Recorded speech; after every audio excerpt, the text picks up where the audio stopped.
Taco, be cool. Like, well, I can't believe people are actually paying us for this. Free stuff is nice too. Hello friends, I'm Angela and this is Toby. Hi, I'm Tina and this is Kaya. We are the founders of Approved by Dog. So this episode is for everyone who's ever thought, should I start that Instagram? We run a little account on Instagram called ApprovedByDog, where we share all the dog-friendly travel, restaurants, products, events. You should go follow us if you don't already. I mean, one question that always popped in our heads regularly when we first started, and sometimes even now, is, are we crazy for doing this? As two 30-something-year-old dog moms with full-time jobs, and now we're also human moms, I mean, how are we gonna do this? Let's rewind a little bit. 2 years ago, Angela and I were having dinner as usual, and we realized that it's been a struggle looking for dog-friendly places to take our dogs to. It usually involved a lot of Googling, Yelping, checking old trails while cross-referencing Instagram and TikTok. It takes a long time. Mm-hmm. And then, we had that crazy little idea. Should we start an Instagram for this?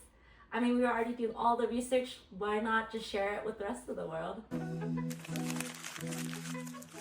Tina, what do you think helped the most when we first started?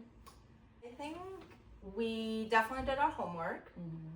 We did a lot of research on our niche. So what other dog influencers are out there, and are there any that do similar content, like dog-friendly things to do in places, and what are they doing, what format Instagram posts are they sharing?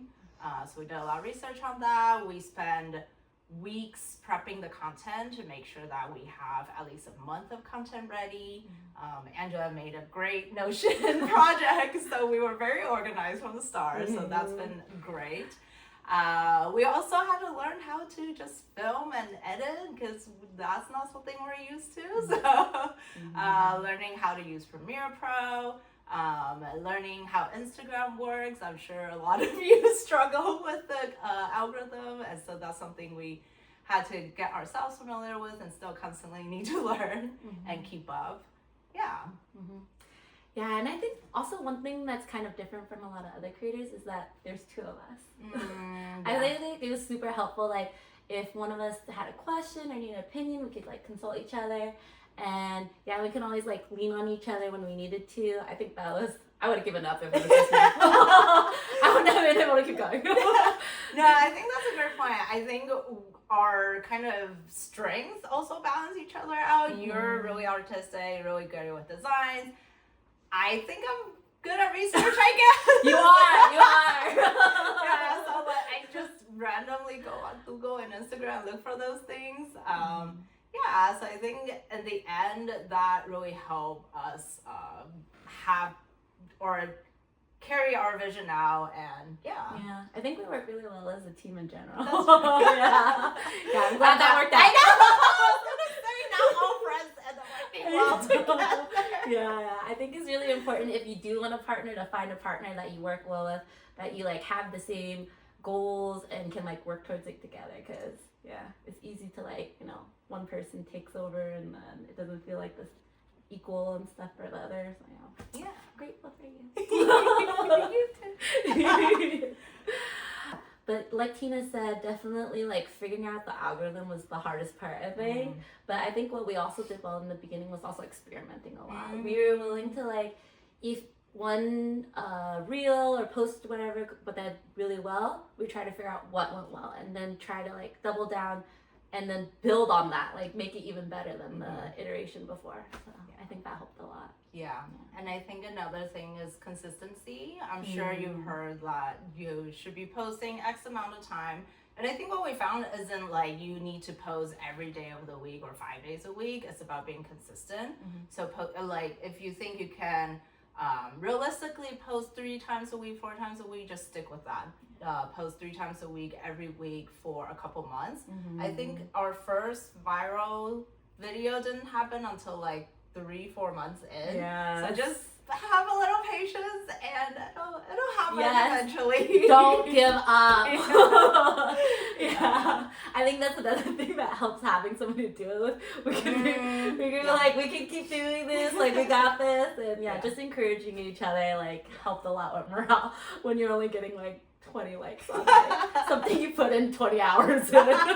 But it'll come. I think if you're, if you love your content, it resonates with you. It's probably going to resonate with your audience too. Yeah. Don't give up. Another thing that helped us succeed later on is getting help. I think, especially for people who might be doing this by yourself, sometimes it's hard to justify getting help. But especially if this is kind of your side project right now and you want to continue to grow it, sometimes it's worth considering getting some help. So that's what we did. We have Sandra and Michelle on the team now, and they help with content creation, researching, brand partnerships, and it's been so helpful. Yeah, they do a great job. Shout out to you guys. Taco, come.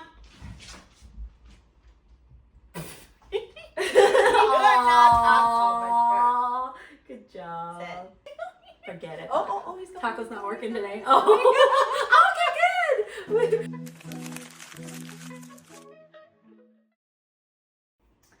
Hello, Taco. Thanks for joining us. Welcome back.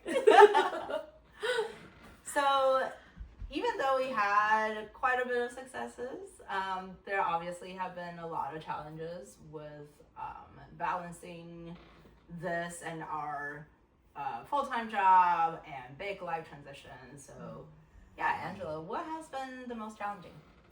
Definitely balancing. I mean, it's basically a 9 to 5, a 5 to 9, and then for the rest of the hours. I wish there's like 48 hours.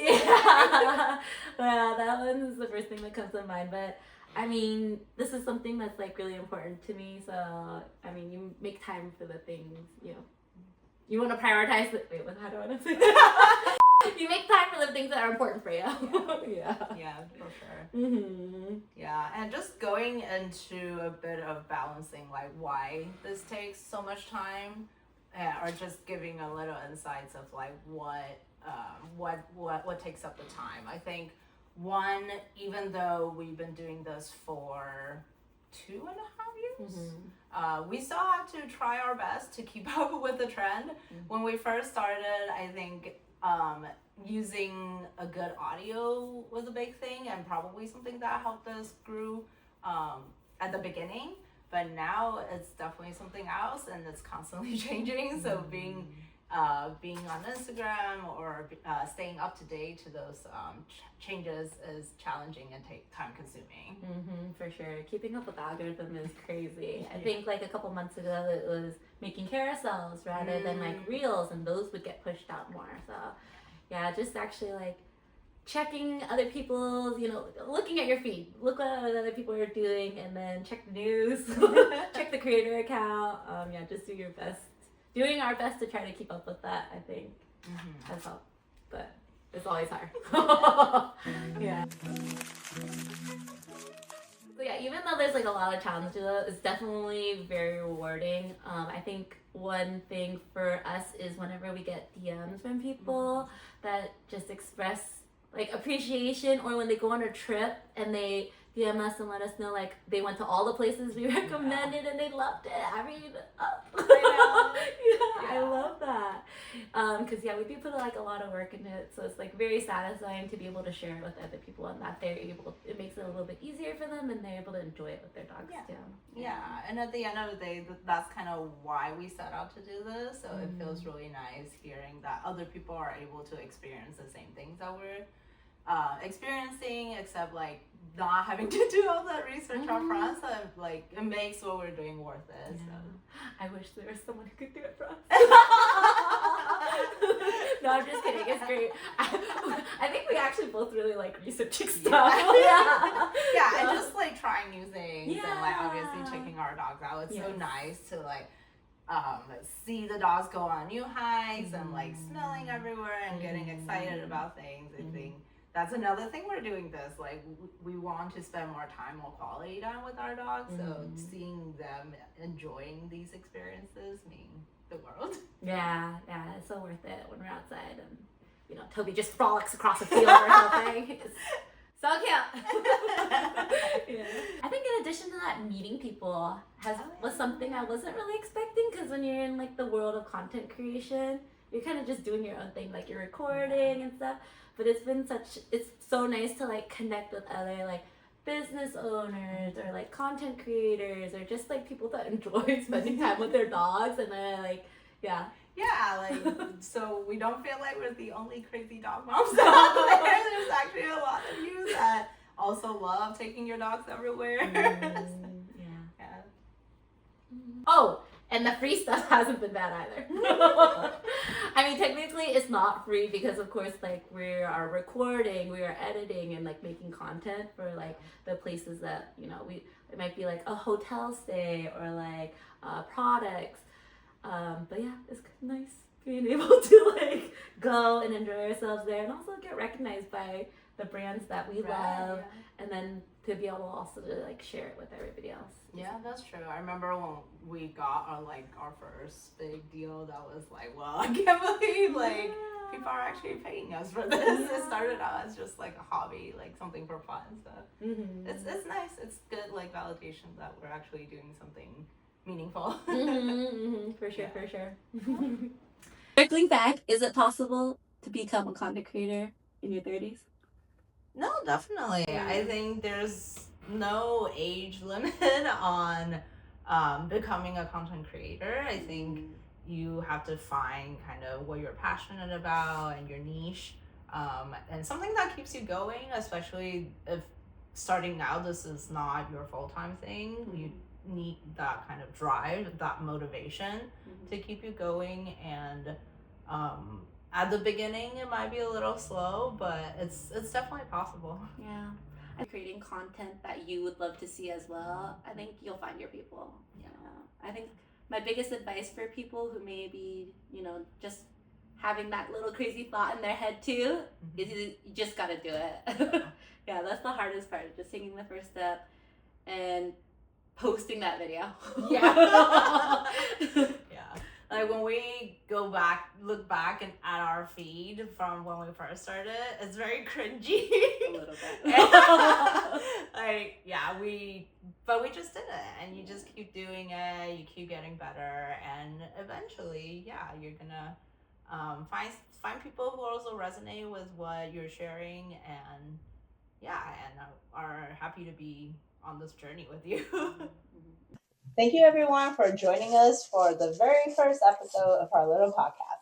We're planning to have some special guests and more of the behind the scenes of this whole operation in the future. But let us know what you'd like to see. Our next episode is going to feature the whole team. So if you have any questions for us or them, comment below, or you can DM us on Instagram. We're going to grill them, so don't hold back. Ask us anything. If you like this episode, please like, subscribe, and drop a comment to support the channel. Bye. Taco treats. That's a good idea. We should do a little treat jar instead. He's facing the wrong way and he's like hella fun. Chaos. Boop.